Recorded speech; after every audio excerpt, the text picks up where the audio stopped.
It's gonna say 3, 2, 1. Oh, it's live.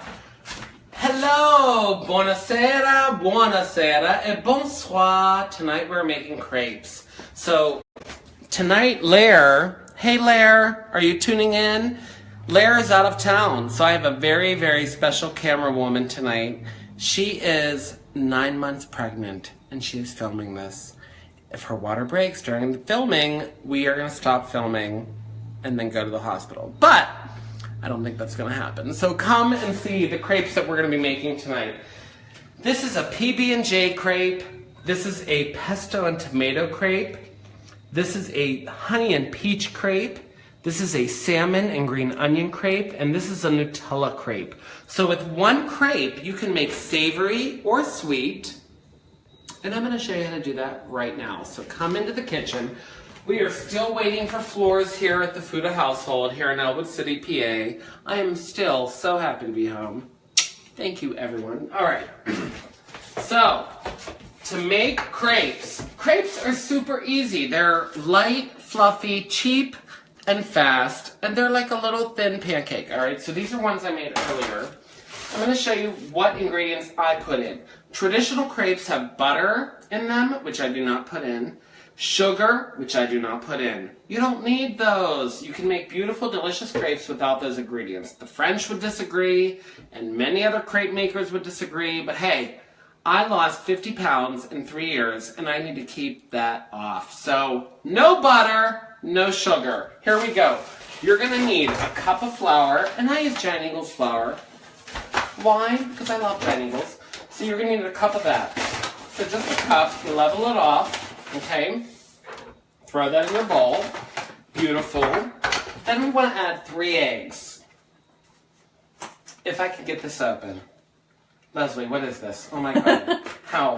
This is clearly childproof because... Wait, here's the lip. There we go. Alright, so that'll work for the babies. Alright, 3 eggs. 1. 2. And I don't know if you know this, but I learned this from the American Baking Competition from my friend Francine, that you need to crack an egg flat so that you don't get shells in it. And then it just plops right in there. Oops, I got a shell in it. That was my fault, not the egg's fault. All right. Then a pinch of salt. So just like a little of salt and a cup of milk. And that's it. That is all I put in my crepe batter. So that's 1 cup of flour, cup of milk, 3 eggs, and a pinch of salt. I put no sugar and no butter. Sorry for those who do, but this body that's approaching 40 does not need it. Alright, then we're going to beat the crap out of it. Here we go. I start low, break up the yolks. There we go. You can even look right in there. Alright, then we're going to speed it up. And that's how we make our crepe batter. And you want to make sure there's no lumps. Do I recommend whisking by hand? No! This is 2017. Use the technology and the machinery we have. Look at that. There we go. And it's like a thin pancake batter is what it ends up being. Alright, get the sides.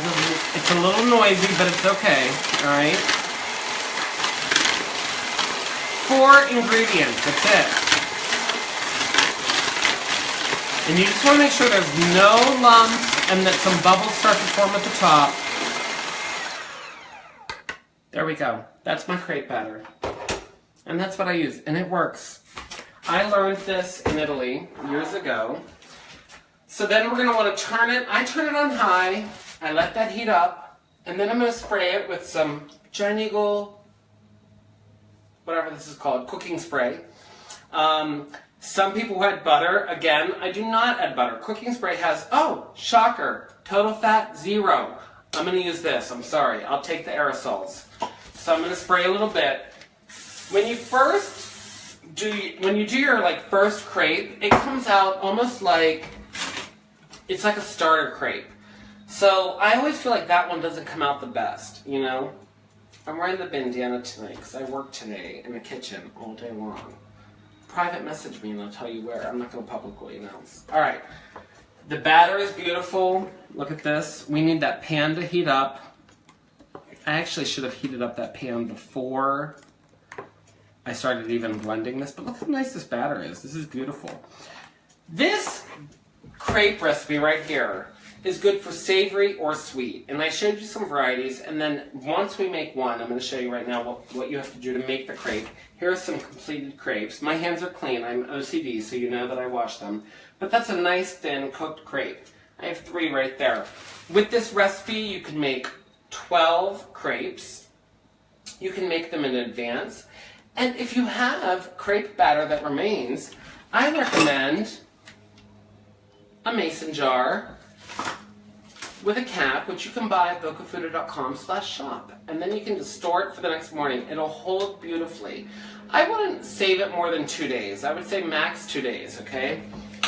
But you can do that. Fill up your jar, make as many crepes as you want. All right, the pan is heated up, so let's add 1 ladle full. And when you add that ladle in there, you want to work quick.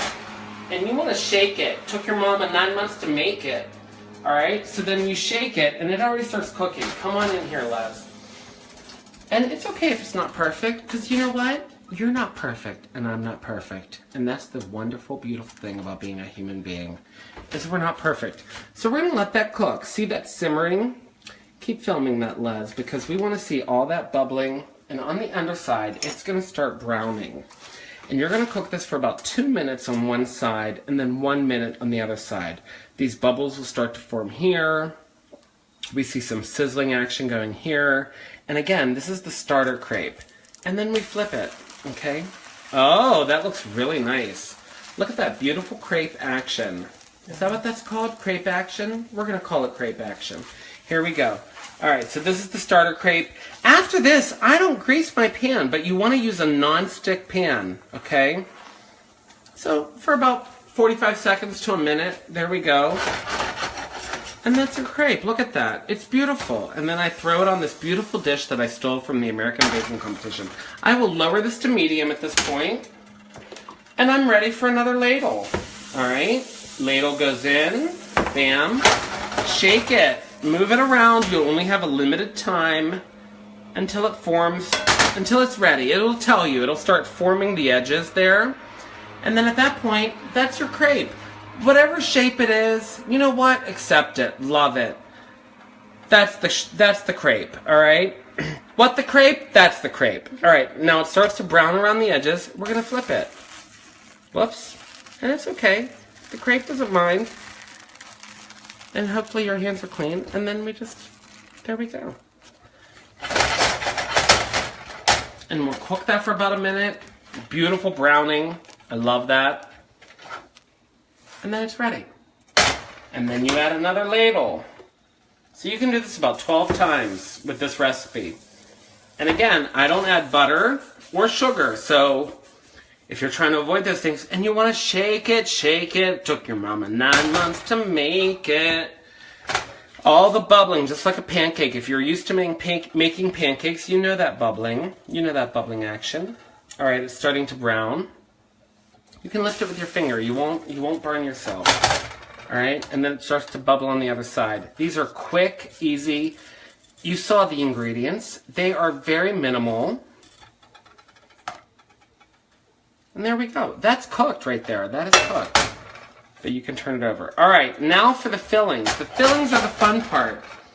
All right, so I have that dish there. That's how you make the batter. Now, as for fillings, this is very exciting. And excuse my kitchen, I am finally getting floors this week. And then moving in my furniture. And hopefully within 2 to 3 weeks, I will be fully settled in my new old home. And finally here in Elwood City. I don't feel complete yet. But anyway, here are some toppings. All right, so we have some fresh peaches that I just diced, okay? This is 4 ounces of cream cheese with 2 teaspoons of pesto. And you just mix that. You want to have your cream cheese at room temp. And Leslie, can you smell that? It smells so good, right? So, with the pesto, let's do these one at a time. With the pesto, This is 4 ounces of cream cheese, 2 teaspoons of pesto. Then I have 2 ripe tomatoes. I have 1 tablespoon of olive oil and a tablespoon of dried oregano. 1 teaspoon of salt, and that is it, and you mix it, and this makes your beautiful tomato mixture. All right, and then we have 4 ounces of cream cheese and 1 heaping tablespoon of peanut butter, okay? And then your jelly of choice. This is grape jelly that my aunt brought me, okay? And then I have the peaches, which I use with honey, okay? And then, of course, Nutella, the favorite of every Italian's afternoon snack. And then if you don't feel like making a cream cheese like this pesto or peanut butter cream cheese, you can buy cream cheeses like this Philadelphia salmon cream cheese, which I paired with chopped green onion, okay? And then you can garnish your cheeses with either powdered sugar for the Nutella, the peach, or the peanut butter. And this is a mason jar cap that I sell at bocafuda.com. You can add this shaker in there, and this is just a little powdered sugar. And this is just some Parmesan cheese, which I used on the tomato and pesto. So come with me and let's look at these one more time. So here we have peanut butter. I'm going to cut into this. Actually, keep filming those.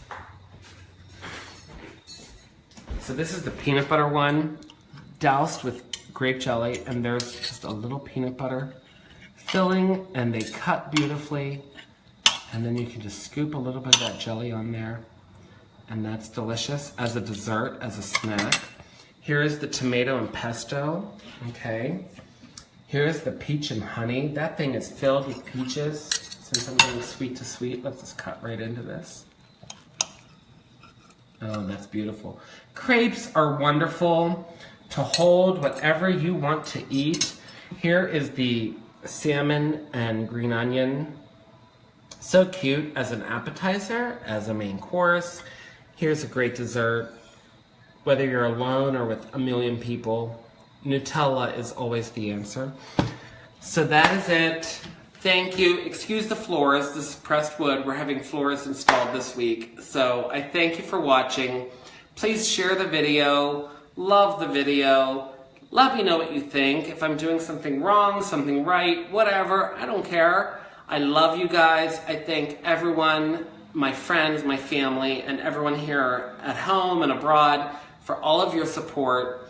This is a very rough time for me, but making these videos every Friday really is a therapy and a relief for me. So I thank you, and I say buon appetito. Ciao.